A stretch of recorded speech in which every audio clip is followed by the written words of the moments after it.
5월 4일 화요일입니다. 사사기 1장부터 11장 사사기 개간이라는 주제로 말씀을 나누겠습니다.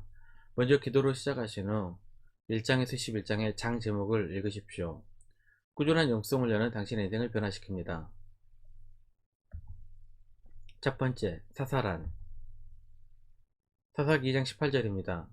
여호와께서 그들을 위하여 사사들을 세우실 때는 그 사사와 함께 하셨고 그 사사가 사는 날 동안에는 여호와께서 그들을 대적의 손에서 구원하셨으니 이는 그들이 대적에게 압박과 괴롭게 함을 받아 슬피 부르짖음으로 여호와께서 뜻을 돌이키셨음이거늘.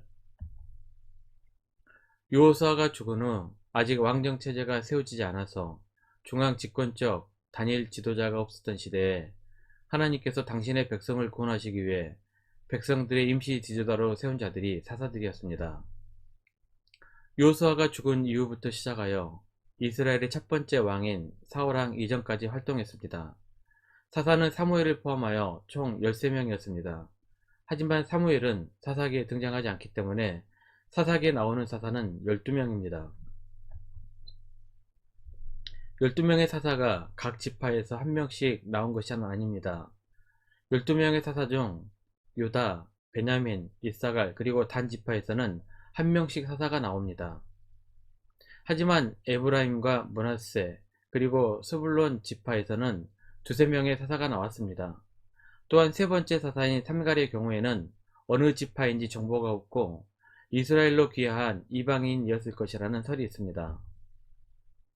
사사는 하나님께서 세우신 카리스마적인 지도자였으며 그가 어떤 일을 할 수 있도록 하기 위해서 그에게는 하나님의 영이 임했습니다. 사사기 6장 34절입니다. 여호와의 영이 기드온에게 임하시니 기드온이 나팔을 불매 아비에셀이 그의 뒤를 따라 부름을 받으니라. 하나님께서는 맡기신 일에 합당한 능력을 부어주십니다. 그래서 우리도 우리의 능력에 맞는 일을 구할 것이 아니라 우리의 일에 맞는 능력을 구해야 합니다. 빌립보서 4장 13절입니다. 내게 능력을 주시는 자 안에서 내가 모든 것을 할 수 있느니라. 사사들은 왕이 아니었으며 왕조나 족보를 만들어 세습을 하지도 않았습니다. 사사는 압제자를 몰아내고 땅을 평화롭게 만들기 위해서 하나님이 선택하신 사람입니다. 사사들 가운데 드보라, 기드온, 입다, 삼손처럼 행적이 자세히 기록된 사사가 있습니다. 이들을 대사사라고 부릅니다. 반면 나머지 사사들은 기록이 매우 짧습니다. 이들을 소사사로 분류합니다. 대사사와 소사사는 기록적인 측면에서 나눈 것이지 하나님께서 역사 가운데 하나님 나라를 위해 동일하게 사용하셨던 사람들입니다. 기록이 적다고 그 사람을 무시해서는 안 된다는 것입니다. 두 번째, 사사기 개요. 사사기는 여호수아와 완전히 대조적인 모습을 보여주고 있습니다. 여호수아에서 순종하는 백성들은 하나님의 권능을 신뢰했기 때문에 땅을 정복했습니다. 그러나 사사기에서 불순종하고 우상을 숭배하는 백성들은 반복해서 적들에게 정복을 당하게 됩니다. 여호수아 24장에서 이렇게 기록하고 있습니다. 여호수아 24장 31절입니다.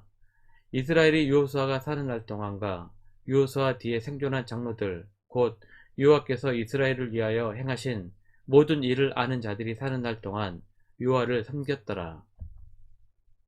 여호수아가 살아있는 동안에 그리고 여호수아와 함께했던 출애굽 2세들이 사는 날 동안에는 여호와를 섬겼다는 말로 여호수아를 마무리합니다. 그런데 이 말씀을 잘 생각해보면 여호수아와 출애굽 2세대들의 사후에는 전혀 다른 일들이 벌어진다는 것을 예고하고 있습니다. 그래서 사사기에서도 여호수아 24장 31절 말씀을 동일하게 반복하고 있습니다. 사사기 2장 7절입니다. 백성이 여호수아가 사는 날 동안과 여호수아 뒤에 생존한 장로들 곧 여호와께서 이스라엘을 위하여 행하신 모든 큰 일을 본 자들이 사는 날 동안에 여호와를 섬겼더라. 출애굽 2세대들은 하나님의 능력을 직접 목격했던 사람들입니다. 그리고 출애굽 2세대들은 가나안 땅을 정복한 후 가나안 땅 정착 1세대가 됩니다. 이들에게는 눈으로 보고 경험했던 신앙이 뜨거웠던 세대였습니다. 그러나 이들도 역사에서 사라지게 되면서 가나안 땅 정착 2세대들은 부모 세대의 신앙을 따르지 못하게 됩니다. 사사기 2장 10절입니다.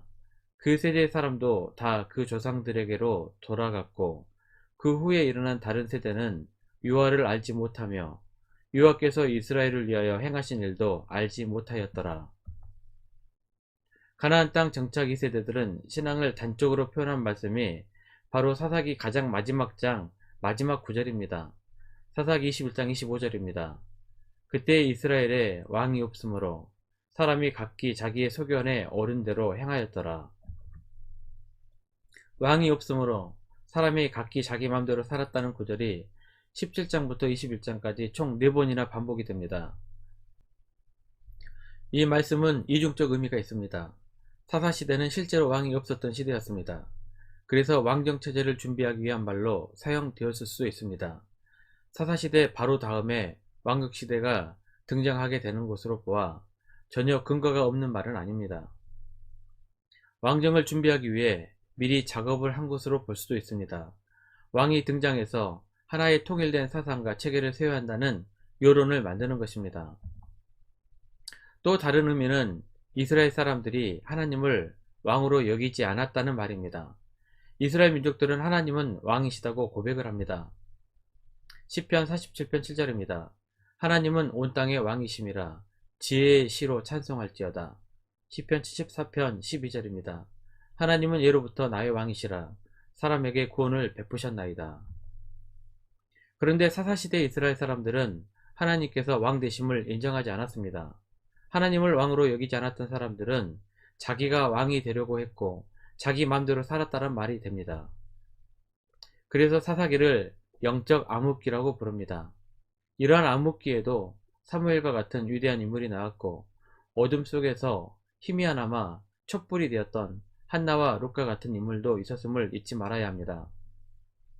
사사기는 암울한 사사시대의 타락상을 적나라하게 보여주고 있습니다. 3장에서 16장까지는 이스라엘 민족의 범죄의 순환을 보여줍니다. 죄를 짓고 노예 생활을 하고 간구하고 구원해 주시며 평화의 시대를 살게 되는 이 5가지가 계속해서 반복 순환되고 있습니다. 이 5가지가 총 7번이나 순환되고 있습니다. 그래서 사사시대를 순환시대라고 부르기도 합니다. 이렇게 범죄가 순환되는 이유가 바로 하나님을 알지 못했던 세대였기 때문이라는 것입니다. 17장부터 21장은 영적 지도자의 타락과 이스라엘 민족이 성적으로 타락하여 결국 같은 민족끼리 내전이 발생하게 되는 일을 자세하게 기록하고 있습니다. 사사기는 이러한 어두운 모습을 보여주면서 우리들의 모습을 보라는 것입니다. 이러한 범죄의 악순환의 고리를 끊는 방법은 성경을 통하여 하나님을 제대로 아는 것입니다. 호세아 6장 3절입니다. 그러므로 우리가 여호와를 알자, 힘써 여호와를 알자. 그의 나타나심은 새벽빛같이 어김없나니 비와 같이 땅을 적시는 늦은 비와 같이 우리에게 임하시리라 하니라. 호세아 6장 6절입니다. 나는 인애를 원하고 제사를 원하지 아니하며 번제보다 하나님을 아는 것을 원하노라. 말씀 요약합니다. 사사기는 하나님을 잊어버린 세대들에게 역사 속에서 이스라엘을 구원하셨고 이스라엘과 함께 하셨던 하나님을 성경을 통해 알게 하시는 말씀입니다. 1년 성경 일독 주간 계획입니다. 오늘은 화요일입니다. 에스라 3장에서 5장 말씀 천천히 묵상하시기를 바랍니다. 5월 중보기도 제목입니다. 5가지 기도 제목을 놓고 충분히 기도하시고 개인 기도의 시간을 가지시기 바랍니다. 주중 기도의 시간은 새벽 6시부터 밤 10시까지입니다. 편하신 시간 나오셔서 정기적인 기도의 시간을 갖기 바랍니다. 하루 30분씩 최선을 다하시기 바랍니다. 그러면 여러분의 삶이 변화될 것입니다. 영상을 다 보신 분들은 확인 문자를 보내시거나 유튜브에 댓글로 달아주시면 정기적인 영성 훈련에 도움이 될 것입니다. 오늘 하루도 승리하시기를 기도합니다.